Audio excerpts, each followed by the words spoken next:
G'day and welcome again to another Campfire panel discussion. And today I have, first of all, with me Kylie Hutchinson, who is a death doula. How are you, Kylie? Good, thank you. How are you, Alan? Really good. And we also have Peter Balcarek as a men's health advocate. How are you, Peter? Rock and rolling, mate. Good to be back.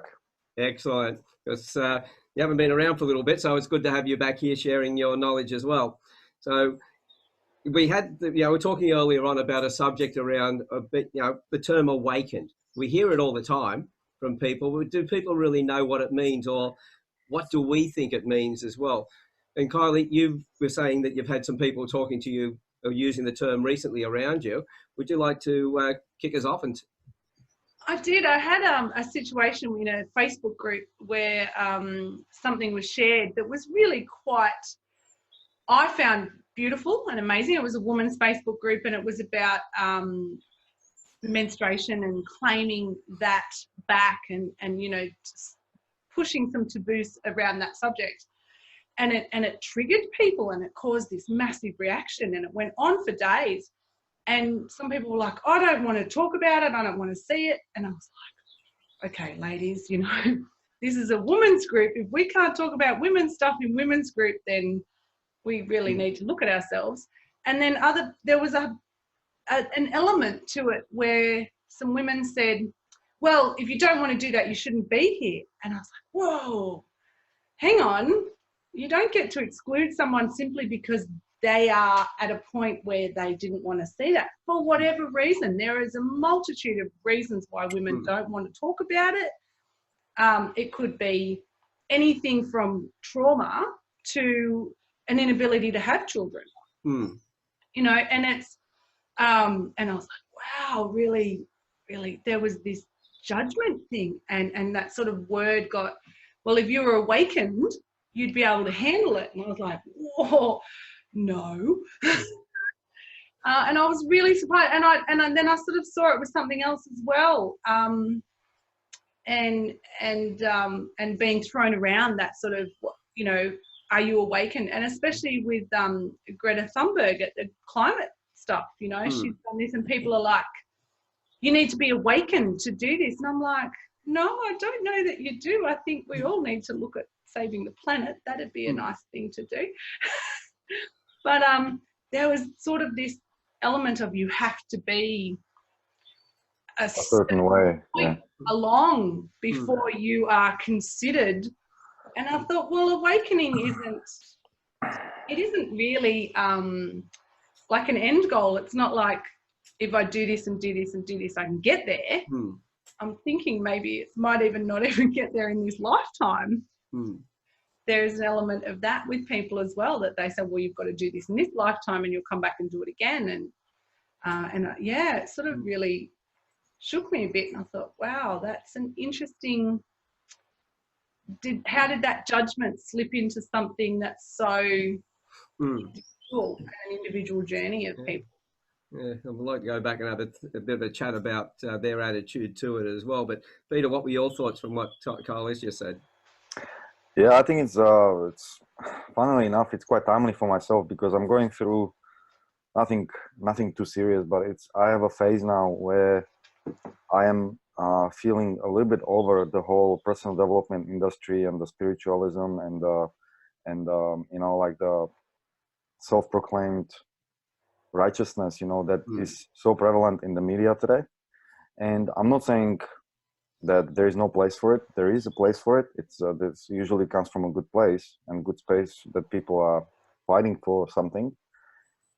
At the same time, I just want to second what Kylie is saying, and what it is appearing to me more and more is that these tools of personal development, spiritualism, or this type of self-help industry, the tools that this industry is teaching us, are becoming in some way weaponized by the advocates of personal development. And instead of unifying humans and mankind, they're actually separating us, right? So, if there is no spiritual guru will tell you that I am at a higher level than somebody who is not spiritual. for that reason, right? They just, it's the same thing. We should be one, right?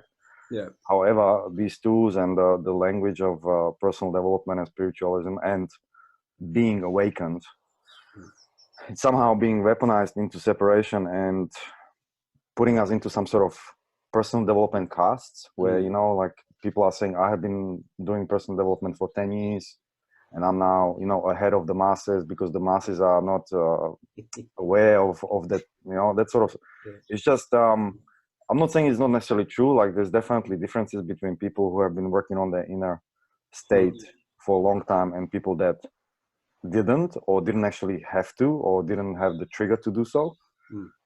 But the separation and the cult-like characteristics of this awakened movement is seriously lately just doing my head in, you know, and I just want to tell them like, well, you think that you are awakened, but you actually need to wake up and not be putting yourself on a pedestal, right? And the putting yourself on a pedestal is the first step of, I mean, it's just the direct result of conscious or unconscious judgment against others, right? So it's and it's like you can see it in the media as well. So it's just the separation. So you either are with us or you're against us. If you don't agree with us, you must be against us, right? So absolutely agree. And funnily, like it's like I said, it's quite funny that Kylie suggested this topic because I've been sort of contemplating on maybe not necessarily about what does it mean to be awakened, but it was more the self-help industry, you know, and how that weaponizes the tools that are supposed to connect us, heal the world, and actually weaponizes the tools and creates more separation. Yeah, because when I look at a lot of Facebook pages, for instance, it's almost like, as I said, it's a cult. It's something that people feel they have to be part of to have value. Now, if you've got to do that to feel value in yourself, like being in personal development, being put on a pedestal and everything else, then you're not on the pathway at all. You haven't even started. You know, people put up these posts all the time about all these sayings and it's all kumbaya and all the rest of it, but you know, in their own lives, they're chaos and they're not walking their talk. They're not living what they're putting out there. Yeah. Somebody calls themselves a guru. I go, where's the humility? And that I think I put as the the measure for me. Is there humility in that person? If there's no humility, then they're not on the pathway at all. Whether they're enlightened, absolutely. well, as Kylie, you said, it's probably a lifetime thing. It's something we work towards. We make it closer, or hopefully get closer and closer. But at what point are you in the dark and then all of a sudden enlightened? Yeah. Is there a switch? Is there a point that get up to here? I'm not awake. I'm only awake. I'm not awakened. And then all of a sudden, bang, I am. And who defines it? What's the definition and who creates the definition of it, right? Yeah, exactly. Who does it as well? Yeah. Where are they? I believe that no guru will call themselves a guru. No. Yeah. Yeah. And it sort of stems from a almost like a desire to make money from it. Yeah. So then it stops being a desire to help people and do this to help people on their path and get them there, and then it becomes something about money. Yeah. And you know, we live in this world and we need money and we all need to have to charge for our services, fair enough. But when it becomes about more and more money and and not about the health of the collective consciousness or the, you know. So it could be about money. It could be about even about power or influence or other way of other, I guess, other means of influence, which can be financial and can be non-financial as well. Ego. And yeah, exactly. And then I guess, you know, as soon as you start as soon as I'm going to talk about my experience. As soon as I started challenging some of the groups that I used to be part of, it's funny how it comes back, you know, because when you're challenging the thought processes or some, I guess, ideas within that group, the negative feedback is usually they say, okay, well, that's your shit, that's your triggers, you have to deal with that, you know, that's your ego, right? However, if you provide positive feedback that comes from a place of eternal love and unconditional space and universal love and all that stuff, right? So we accept only positive feedback because that is coming from spiritual love. But if the feedback is negative, that's your shit, and we don't want to hear it. Yeah. right? So it's kind of that attitude, and that is, I believe, that is one of the patterns of a cult. Mm. I think it's a matter of looking at it may be, as we may call it, negative feedback, but if it's constructive feedback, then it's completely different. If I got, as Kylie, you mentioned that person coming back and saying, oh, then you're probably not enlightened. Well, there's the first person who isn't enlightened. To Yeah. actually judge somebody else from that place of ego, because it's definitely from a place of ego, there's no enlightenment around that whatsoever. No. It was I was stuck on it for days. I was fascinated with all the comments, and I just kept checking in and reading, thinking, where is this going to go? Like a train wreck, you couldn't leave it alone. I couldn't stop watching it, and I kept checking in, and it was really interesting. And actually the post got taken down as a bit of a knee-jerk reaction, and then they got 3 times as many comments saying that they shouldn't have taken it down. And then the lady who run the group got and did a really interesting video and just said, you're right, like I reacted to complaints and took it down, and then I got more support for it. And it was right. We're a women's group. We should be able to talk about women's stuff in a women's group. And it is going to be confronting, and it is going to be hard for us to deal with some of this stuff. But that's where we really have to, I see people getting angry, and this lady said, when I see that and I'm angry, I then say, what is it about me that's made me be angry? And I think that's the sign of it, when they say, you're not right and you're wrong and you're doing this wrong and you're not there. I'm like, I really, have you dealt with your own stuff? Yeah. They're pointing with that one finger, as they say, is one finger pointing and 3 fingers pointing back. Own stuff. So it's very much a case of that. So you can't get to a solution when you're putting somebody down. You have those meaningful conversations where if you don't agree with somebody, ask them. Don't tell them they're wrong. Ask them, why do they think that way? Explain more. So first of all, that I can make sure I've got you right. And let's face it, text doesn't get it right. No.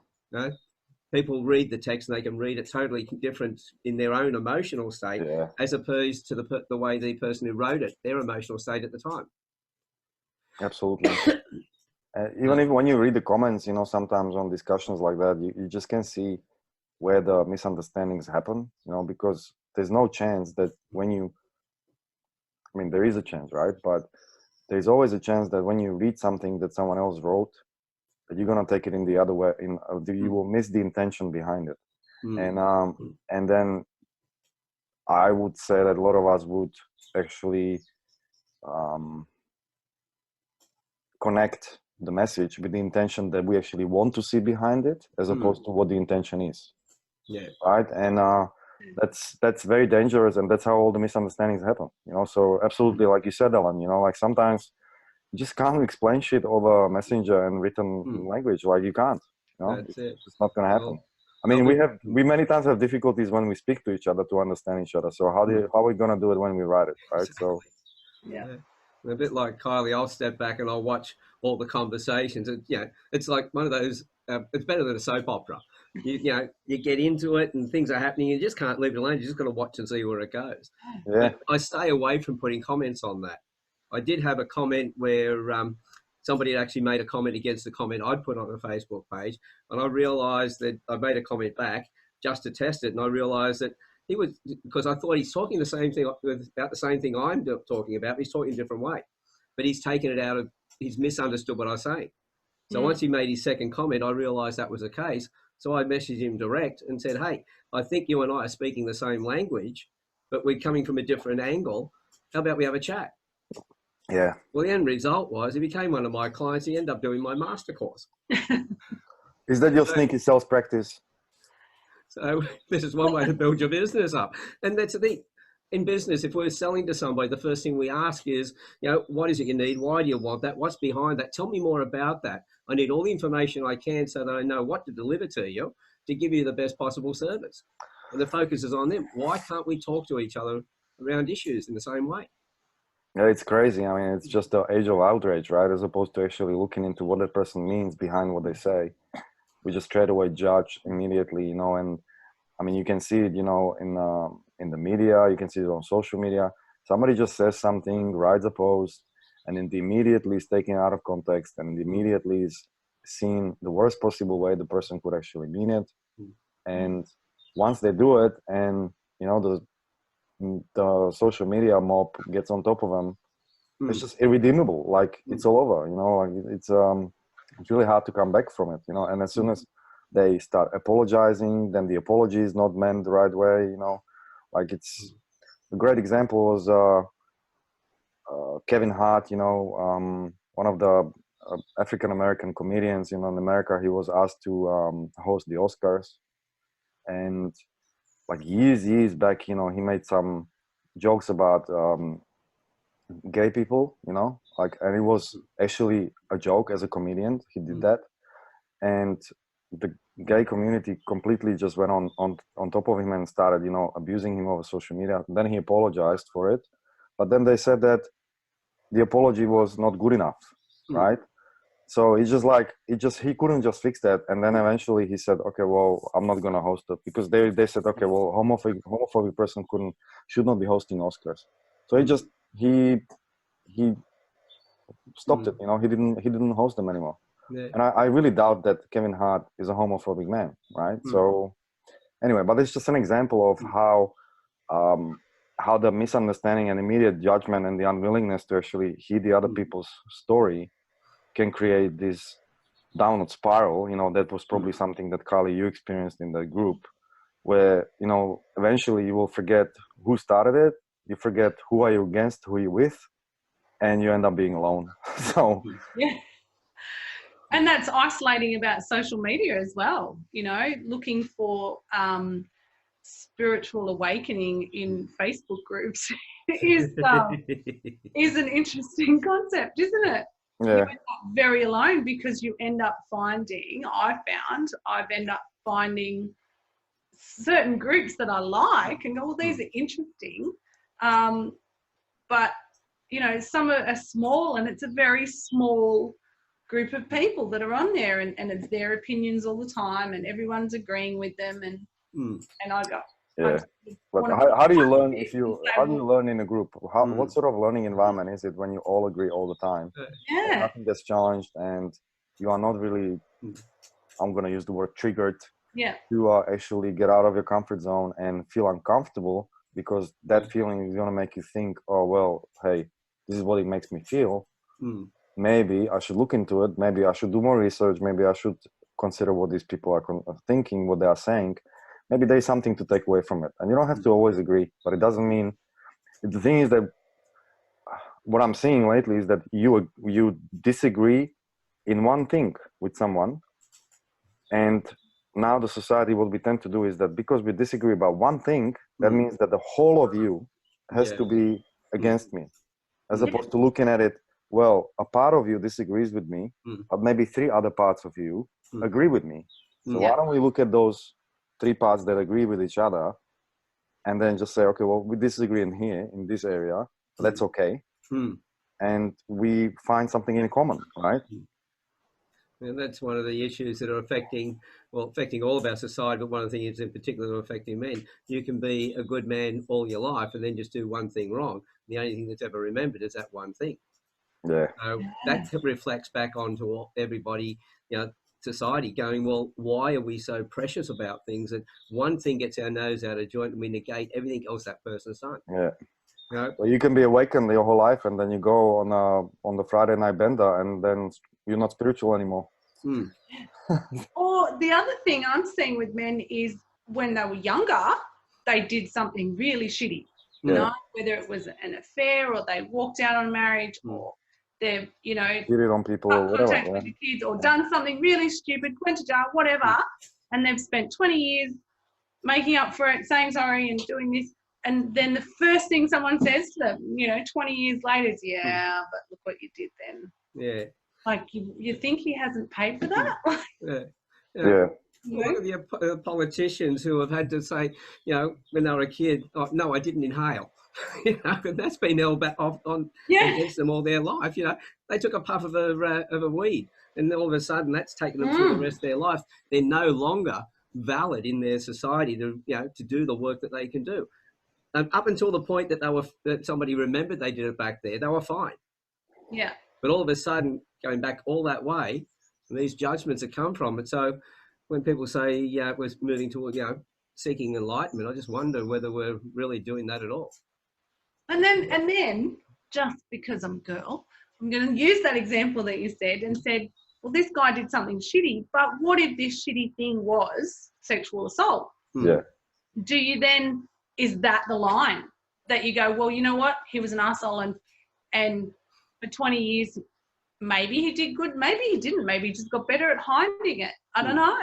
But there is a line, and everybody's line is different, you know, and some women may well be able to forgive him for something that he did 20 years ago. And I'm not one of those. And like that's I mean, that's the only way how to heal, right? Yeah. Like, the process of healing is that you actually have to accept if there's anything that you feel guilty and ashamed of in the past. The only way to heal is to actually accept that, yes, there was a part of me at the time that has done it. And but that's what you're saying. The person has to accept that they did it. You know, when they go to court 20 years later and say, no, I didn't. Then you go, but even if the person accepts it, the society might not forgive them. That's because right. you will be always somewhere, you know, in the record. You will find it online. You know, like this Canadian Prime Minister now. I don't know if you heard. So is blackface. Yeah. Like, come on, you know, like this is a guy who is all up for diversity, inclusion, and all that stuff. And they dug out some picture, you know, of him 15 or some, I don't know how long ago, where he painted his face black because he went to a dress-up party. Yeah, okay, maybe today is not appropriate. I personally don't see anything inappropriate about it. It was a dress-up party, as if something, you know, it was. You know, I personally, maybe this is something that I have to open my mind to, but I personally don't see it as being racist because it's a dress-up party. So I don't know why we can't dress up. If you look at the situation, look at the timing and everything else. Black and white minstrel some time ago, it was just accepted. It was, I don't think it was ever really meant to be racist. It was about how they did business. It was a style that was picked up by the general population. Today, no, we'd look at it with our standards today and say, no, absolutely not. You know, so there are things that will change as we go through, you know, through the generations and that, and through the years, and as our cultures and things change and our attitudes and things change. But to go back and to go, right, something that was widely accepted back at a certain time, to all of a sudden now in the present time being something that's shunned and person being held guilty for, well, that's out of place. As far as when it comes to the sexual stuff, that's inappropriate all the time. It never is appropriate anytime. So it doesn't matter on that one, but you look at it and go, well, what are we looking at this person for in the first place?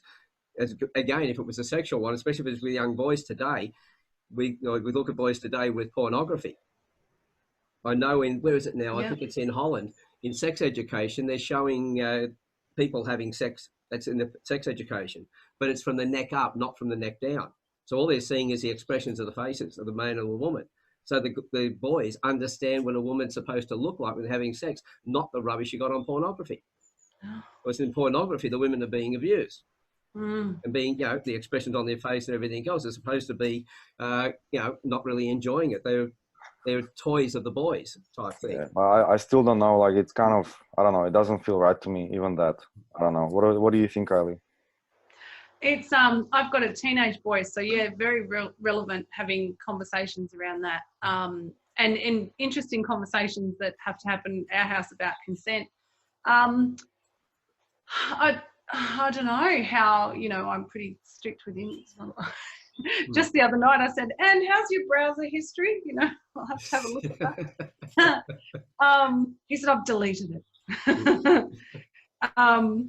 But it's, someone once said to me a little while ago, actually, a lady raising 2 little girls, and she said, they've changed the narrative around that, and they're not saying no means no anymore. They're saying yes means yes. because boys are not, if a girl doesn't say anything, they're taking that as an implied yes. Whereas, you know, and the guy was, another guy was there and he said, oh, well, if she rips the condom open, then yes. And I was like, yeah, that's great. I'm going to have to change that a little bit because for my son, reading facial expressions is not something that he's ever going to really understand. That's right. Whereas, yeah, I mean, and if you have sex for the first time, the first expressions are not going to be that telling either. like, well, that's no, right. like, the main reason I think they're in Holland they're showing it is because, well, the boys are getting inundated with pornography and nobody's talking to them. So they had to find something that was really dramatic to drive it home because obviously their parents aren't talking to them. And the boys are then out doing the wrong things because that's what they think is the norm. So when you look at it and you go, right out, when they were younger, if they did something like that, what were the situations around that? So this is the biggest issue that we have. We can look at something in hindsight and judge it straight away. Yeah. But to be able to see what it was at that particular time and look at all the things that happened around it, what happened to actually for that to come to play? How did it roll out? So it's that's very powerful what you just said, mate. That's really powerful because everybody, you know, we have, I don't know if you have similar saying, but the translation what we have is that everybody can be a general after the battle, right? So it's what you said, you know, like looking back in hindsight and finding the solution and saying this is what we should have done. It's so much easier than actually being in that particular moment and saying, well, why don't we do this, right? That's it's really powerful, and to be judgmental of people, you know, that what they did in the past as well. You know, it's like they didn't know at that time what we know now. They didn't have the tools at that time that we have today. You know, like even when, you know, like this is what growing up and maturing means as well. When I was 20, you know, I didn't know what the hell I was doing in my life, and we might not even know now, right? But but I was going to say I'm in my 60s, and I sometimes wonder about me. But I definitely think that, you know, I'm responding more than I'm reacting to things in my life, and it's just you got like it was very powerful. Like I think, Ellen, this is probably the smartest thing you've said since I've met you. Wondering whether I've said much. No, but it really hit home. It really hit home with me. You know, like when you have those situations when somebody says something that is quite obvious, but it just hits home. Yeah. That's very powerful. Like going back in time and judging what we have done and what others have done, and then being smart about it is just really not awakened. That's it. See, the more you can take in, you know, there's the old saying, I can't see the forest because of the tree. I'm that close to the tree, I can't see the rest of the forest. Yeah. And I've been in some of the workshops I've been in the past around emotions and reading people. We've had some videos where there was a section, you see an interplay between people, and everyone would make their judgment on what had happened. Then we'd show a little bit more the lead up to it, and you'd get a completely different picture. Then you'd go out further and the picture would change again, until you can see all the interactions around it, know what the mood at the time was. If we're going back in time, what was the culture back then? What was the accepted? You know, and get a bigger picture of it and make our judgment from there. But we're too busy rushing in and making an immediate judgment, which is not really about that situation. It's about us and where we're at. Yeah. Yeah. And so we end up being self-righteous and everything else and indignatious, and finding, I don't know if I said that one right, but anyway, I'm using words I don't think I've heard them somewhere before. Let's see if I'm using it in the right place. Try to spell it. Don't you start that. What I usually ask people to do is, how do you spell it? They tell me, and I go, yeah, that's the way I spell it too. But, you know, this is the thing that we need more information. We need to take that time. You know, in all meaningful communications, there's a dialogue, that respect we have for the other person. You know, I can hear what you've told me now, but tell me more about what's going on around it. What was the bigger picture? And I want to get all of that, as much information as I possibly can before I make a comment on it, because all I'm doing really is reacting otherwise. Yeah. And where's the value in that? Yeah. No. Because it depends on my biases and my situation at the time. And it's like, you know, looking at somebody without any training, just going, one day you look at them and they go, oh, there's someone you like. Another day you look at them, if you're in a different mood, you got a different impression of them. We've got to think about where are we at the moment? What are we feeling as well? Yeah. If I feel my buttons getting pushed, I ask why. Yeah, it's the personal responsibility. That's the concept, you know, that um, I'm trying to implement in my life as much as I can. And it's actually quite easy to be in the position of, you know, blaming everyone else for what you feel and what you think and all that stuff. But as Jordan Peterson says, you know, in his book 12 Rules for Life, the rule number 1 is clean your room first. Mm. And that's where it starts, you know, like if you can do that, or if I can do that, then you know, the taking responsibility for my own life, for my own emotions, for my own reactions, that's going to have a ripple effect on everybody, as opposed to trying to go out there and you know, virtue signal about everything bad supposedly that is happening. Yeah, so it sort of comes back to the old rule: if you want to change other people, will be the change that you want to make. Yeah. Start there first. That's what Dalai Lama said, right? Be the change you want. Yeah. Yeah. The change you want to see in the world. Yeah. And I think we really do have to look at ourselves and go, well, I can only control my reaction to this situation. I didn't do this situation, but I can control my reaction to it. Yeah. That's it. And we have to take responsibility for that. And I think a lot of times that personal responsibility is gone, you know. People say, it's a bit of a stretch, but I blame this. We used to teach kids to cross the road, and now they cross in certain areas and they wait for the green light. You know, we used to teach them that you look left and right. They don't do that anymore. And they're like, you walk here and wait for the person to tell you to go there. And then when you get out into the workforce, you know, all through school, everything's controlled, and you go here and go there and don't think for yourself. And then get out into the workforce and someone's like, well, you need to think for yourself. You know, you need to think about where you're putting your body, and don't lift this if it's too heavy, and how you're lifting this. Don't use that piece of equipment if it's damaged, you know, like, and then they're expecting people to have personal responsibility, and we're not showing that. We're not taught that. Yeah, kids are getting raised without it. And then they go and have a school strike, and all these people start saying, oh, why aren't they in school? Which way do you want it here, people? What do you want them to do? Yeah, I mean, it's hard, you know. I think that as well, it's easy to say, you know, that kids today don't have any manners, kids today don't have this or are not like that, you know. So I think in many ways, kids today have it much harder than we used to have it. Yeah.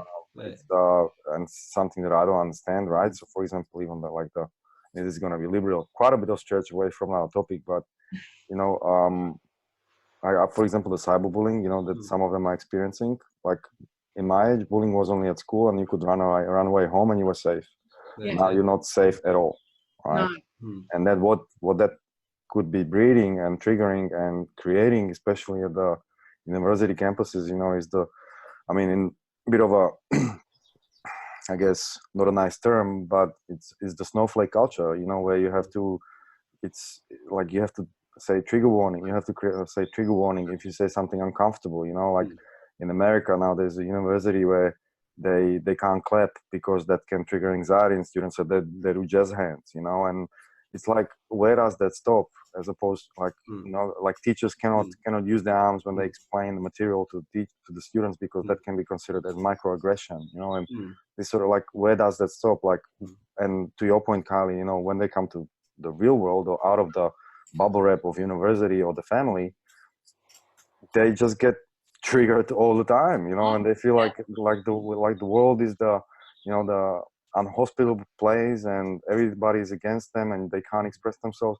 Like, the world is the safest it's ever been right now. Like, especially in Australia and Western world, like, we haven't had it better. Like, there's nothing that you can compare it to apart from utopia. And there's now this general feeling like we are living in the worst times ever, you know. And I'm thinking, well, no, this is the best times, you know, like it's, you can, like, I mean, you touched on it, you can see it on even now, the whole division that, you know, Greta is creating as well, where, like, yeah, she's fighting for good cause, and I'm not a climate change denier or anything, but personally, I actually didn't enjoy the speech that she had, because that was so emotional, and it was, I think it was a bit of a manipulation, right? So it's just again went the other extreme, you know, and the truth is somewhere in the middle. And it's again it's about division. Now Greta is going to have either people that are just going to go and stand next to her and for her in any case, and then she's going to have people that are going to mock her, right? And none of them are actually right. We should be somewhere, we should be able to actually criticize some of the things that she does, right? Without being labeled as against it, or without being labeled as a climate change denier, right? But you cannot do that. You have to be, it's just black on white, you know, left or right. Yeah, there's black and white. And then I had that interesting conversation with my son. He was like, oh, she sounded like a brat. And I was like, oh. And he said, I said, you didn't see passion or, you know, frustration with the lack of any action, you know, inaction upsetting you? And he was like, no.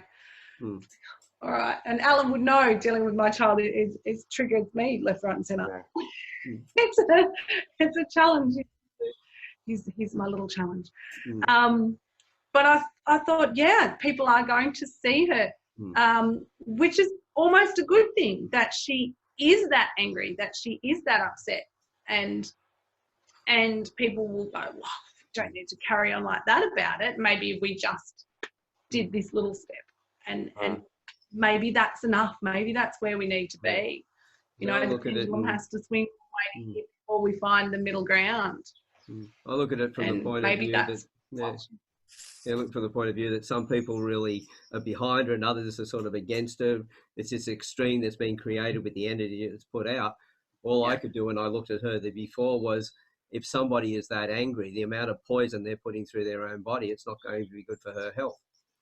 So while she's trying to save the planet, you know, through her emotion, she's slowly killing herself. But not only that, it's as well, I mean, the child is in a lot of pain, right? And again, like, she's an advocate and it's powerful and it's probably needed, right? It's the reaction to the inaction.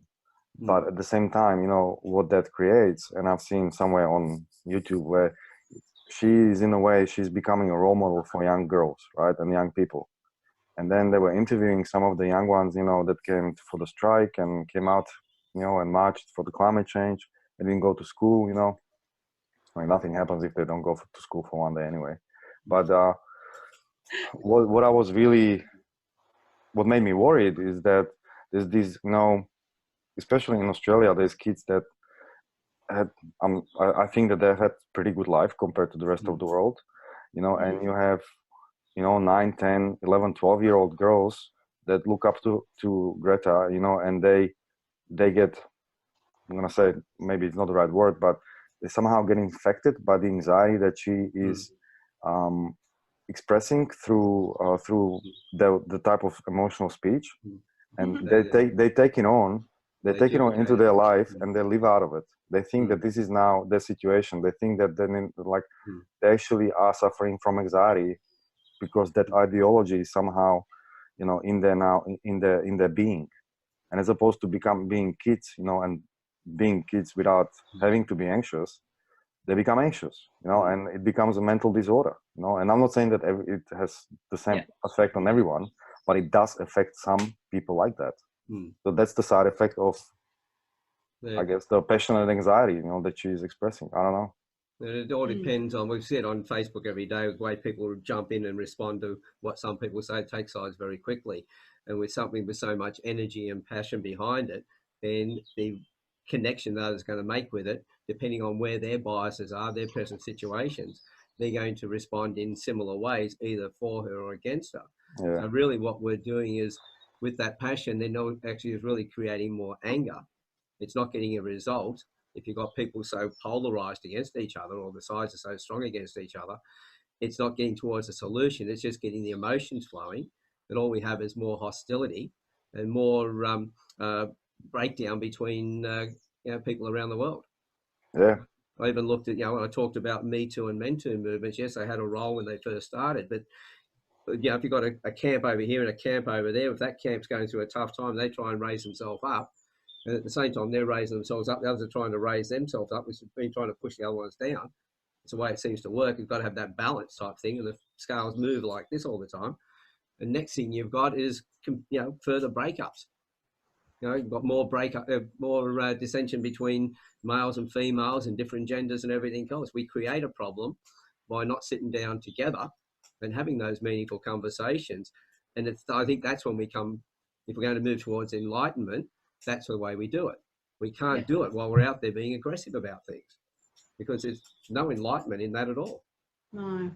There's no awakening. But definitely, in order to be awakened, there is a balance of the male and female, the masculine and feminine energies, and it has to be in balance. And some of that actually is what she's doing. Most people in charge of the UN within action are middle-aged men, and you've got a 16-year-old woman standing there screaming at them. Maybe she is the balance. Maybe they suddenly realize, oh, you know what, this is, we just got berated by a 16-year-old girl, and that is what it takes to shake that. Do they take that on board, or do they, and this is a question I haven't got an answer to it, do they take that on board, or do they take even further anger towards it and feel like they've been berated by a girl? But that comes back to being triggered. And therefore they're going to be more obstinate again. Yeah, I think there's because I was thinking about the same thing, funnily enough, today, where, like, I definitely think that there is there's quite a bit of that fact that, it's going to be old school, the boys club not listening to a little girl. That's definitely a lot of that. At the same time, again, what's happening, because we have the current narrative, and again, like, I don't know what the real truth is, but, there's a witch hunt against the patriarchy, and all hierarchies, all systems and all the societies are patriarchal. We don't talk about actual hierarchies and the fact that we have lived in hierarchies all our existence, but it's now patriarchy, and it's negative, and it's white men's patriarchy, right? So now, instead of acknowledging that, yes, there's a bit of that, and there's quite a bit of that fact that, the white old men that are in power are being triggered by a little girl. Now that is being misused and completely now being taken into the other extreme, where is now, again, only white old men and against a little girl, right? And how is that going to be helpful if we put it into this narrative? I don't know. I don't think it's helpful, right? Well, it means every guy that's in my age is moving into that older era straight away, and that we're all of a sudden the problem. So if you use that general term, then all of a sudden I start to feel, hey, you're talking about me. You're misjudging me. You're including me in something that I'm not. And so therefore I'm going to put up a barrier towards that. It's like I can be sitting there with my Aboriginal brothers out bush, and they can be complaining about the white man. And I'm going, but I'm a white man. The skin's white. Yeah, but they don't see you as white. That doesn't matter though. But that language about the being white makes it so general that that language my genealogy was English from my both parents being born in England and me being born out here. But I hear that all the time, and I go, hang on, you're making it too general. You're actually creating a war between a whole sect, which is all the white males. And if we're the enemy, then that makes me the enemy as well. You're not looking at my quality of my heart. You're not looking at who I am as a person.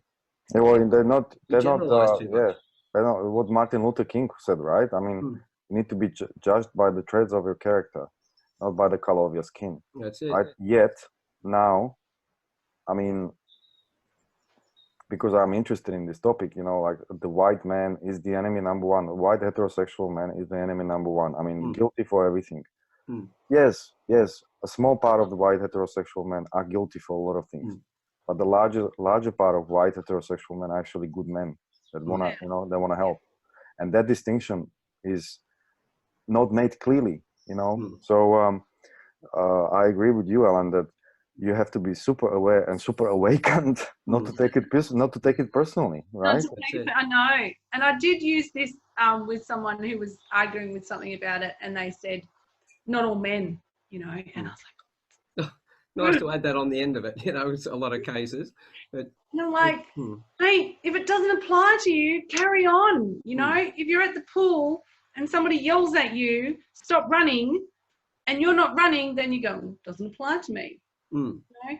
But I can see how they feel that they are attacked by this. Mm. And there is that sort of angry feminist side of women, absolutely. You know, I get the shits with them myself. I just sit down, shut up, you're putting us back 30 years, you know. Yeah. The things, Because I mean, if you change that, if you change, you know, in this narrative that is, I think, now widely acceptable, where we blame white old men for everything. Yeah. If you change that to any other demographics, which is white women or black men or Asian men, there would straight away be uproar, you know, that you would just never recover from. No. Right? So that if we want to be equal, we need to have the same I guess, same standards for everyone, right? Yeah. So I understand where you're coming from, Kylie, saying that, okay, if it doesn't apply to you, don't take it personally. That's cool. But if somebody says, well, all women are gold diggers, why are the women that are not gold diggers getting upset about that statement? If it doesn't apply to you, don't take it personally, right? So it's the same. So that's a sentence that we have to be aware of. I would never say all men do this, or, you know, or just, I don't say men do this, or it's a generalized sweeping statement. Yeah. That's language around that and how you say that, and across cultures and across language barriers. You know, that's a big thing and across age brackets even. And another thing as well is that it's really you know, I think that the demographic that cops it the most is I guess the white heterosexual men from the colonial countries, I guess, you know, Anglo-Saxon, I would say mostly. I'm Eastern European. I'm from Slovakia. We never colonized anything. Never. You're a little okay then. You know, but all right. We like you, Peter. No, it's not about that. It's just that me being white man, I'm straight Smith with that, because I live in Australia. I'm an Australian citizen, right?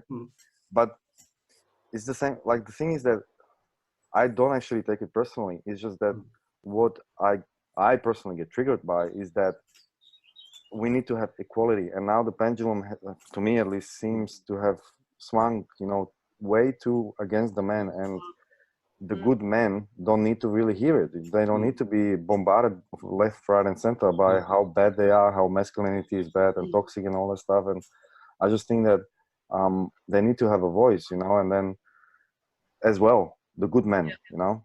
They do. And that was why I got involved in this when Alan said, well, there are good men out there and they're probably getting kicked a bit hard. Yeah. So that's why when I put the group together, it was put out as being a group for men, a safe place for men to come and give themselves permission to tell their stories. Yeah. Not at any point did I say there were no women in it, but everyone assumed there were no women. But there were women in it from day one, because the whole thing was, I didn't care about your gender, I didn't care about your culture, I didn't care about your religion. All I wanted to know was the quality of your heart. And if you had the right quality of the heart, there was a place in here. And if you didn't have the right quality, go somewhere else. There's somewhere else that was your place, but it wasn't here. And so with that took all that out. So I talk about people who do such and such, or people who do that sort of thing when I'm talking about. I don't talk about specific religions or colours or genders or anything else. I talk about people, because the moment, this is when we should be getting rid of the genders, because I know they're talking about now you're not able to, you know, talk about male or female and things like that. And what they're doing in the schools, they're desensitizing everything. They're making everything as though it's all neutral. But the place it should be neutral is when we're talking about other people that we think that they're doing the wrong thing. Talk about the people who are doing the wrong thing, that are doing this, and the people who are doing that, not the men or the women or whatever, because that causes separation. But if we have a separation, we have a separation between the good people and the bad people. And on both sides, there'll be all sorts of cultures, all genders, and everything else. And then we'll have the two camps in, but it'll be a more balanced camps that grow more, more healthily. Because at the moment we've got all these, we've got good men, we've got good women, we've got all these things, but they're not growing healthily together because they're in their own little cocoons all over the place. There's so many of us.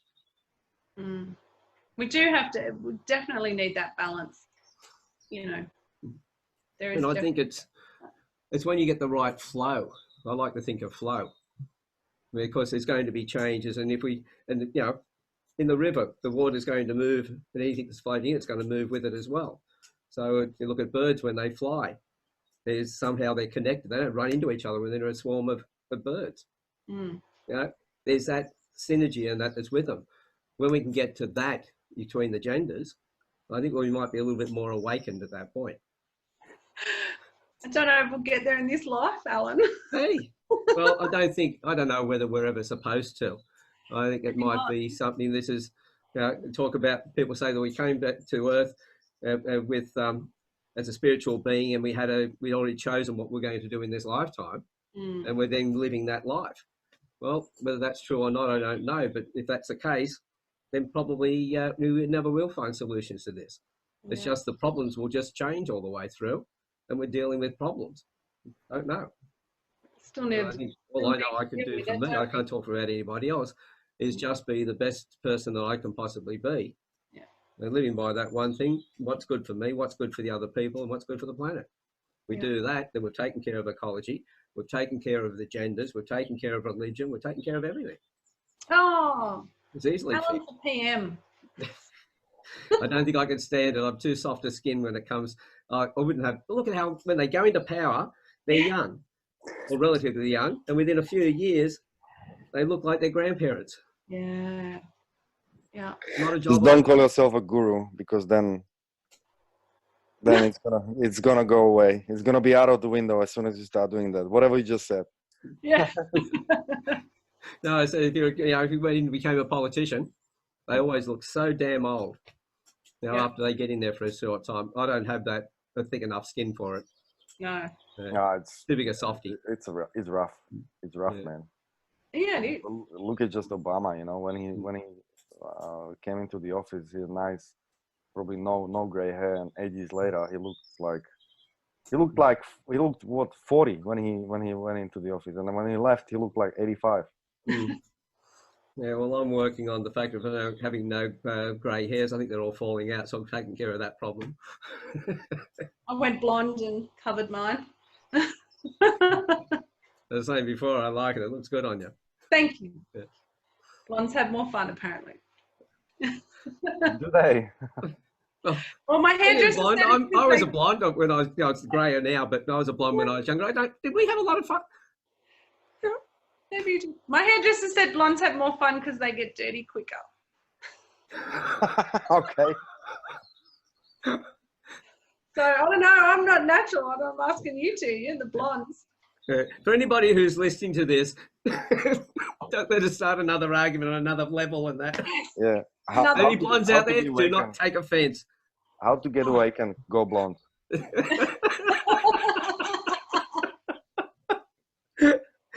But I think a good dose of humour and that wouldn't go astray with all of us. That's right. Oh yeah, good laugh about it, joke about it, and in that joking, then ask the questions to try and find deeper understanding. Solutions. I think everyone's got to find their own path with this, and there'll be things that'll really push you, and maybe you take that opportunity to say, okay, what am I doing with this? Maybe I can learn from this, or find a better way, or work towards a different solution. And what you do, Alan, is incredible. You saw a gap and did that. And Peter, looking after men's health, that's a big thing at the moment.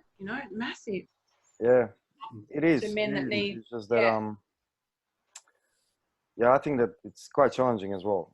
It's I guess the challenge that I have with that, and this is another whole topic, but maybe something that I can finish on, is that and I'm not sure whether it's my shit or it's something actually that is really happening, right? I think that there's now a lot of these grassroots organizations in men's health. Like they're just springing up like mushrooms after rain. And I think that the intention behind each and single one of them is very good, but again, I personally would like to see a bit more cooperation within these grassroots organizations, where it's more about the purpose should be bigger than visibility of that particular group that just was created by usually a single person. And I think men need to be as well a bit more really honest with their own masculinity, right? So I personally see a lot of these, to my liking, there's a lot of these organizations out there that are trying to become or try to preach the relationship with the feminine, but not authentically, but more from the space of this is now trend for men to do. Yeah. You know, like, okay, well, for me, a man, and this is me again, like for me, a man is still a man, right? I mean, sexual orientation, I mean, I'm not going to get into it. But a man, if a man wants to wear mala beads, you know, and sing kumbaya and sit next to a fire, you know, and play the guitar and, you know, talk about the internal universe, that's cool. As long as it's authentic and as long as it's actually something that they really feel. However, my personal feeling, and this is what I'm contemplating and exploring within myself lately, is that I see a lot of it being more as a response to a current trend in Australia. And I'm not saying that everybody does that, but I see a lot of it, you know, where this overly pushed narrative of men becoming more in touch with their feminine is actually at the cost of forgetting what it is to be masculine. Yeah. Well, like getting to that better self. The way I look at it is that it's one of the reasons, as I said, the Campfire invited people to come in so that they would get their talks in here. They'd have to invite their people in for them to hear the talks, but it allowed them to then put their posts up on the site because it's only been allowed, no posts have gone up unless a person's actually had a campfire chat.